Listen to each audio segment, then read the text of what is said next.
Hi, I'm Josh Archambault, the Director of Healthcare Policy here at Pioneer Institute. And as we talk through the payment reform legislation that's being debated on Beacon Hill and talk about the 5 ways that it misses the mark on true healthcare reform, I thought we'd spend a few minutes discussing the unrealistic savings estimates that are in the bills. We've heard a lot about this, the growth targets in the media and the debate on gross state product or GSP. Should we grow as much as GSP, more than GSP, or less than GSP?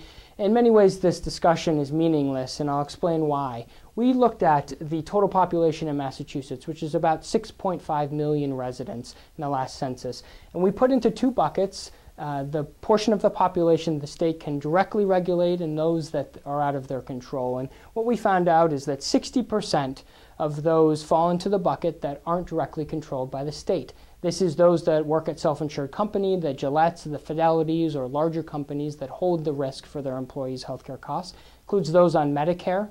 It includes those that are federal employees, which we have about 100,000 in Massachusetts. It also includes about half of the population in Mass Health or Medicaid, which is already on a capitated payment, which is the eventual goal in the legislation. So we don't expect too much savings to come from them.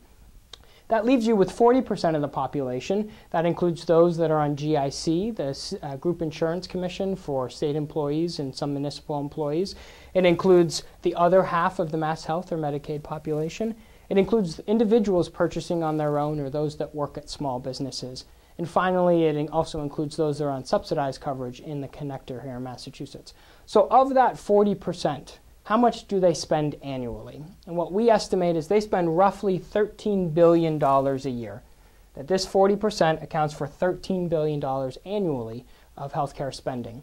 The House goal is to extract or save $150 billion over a 15-year window, so approximately $10 billion every single year.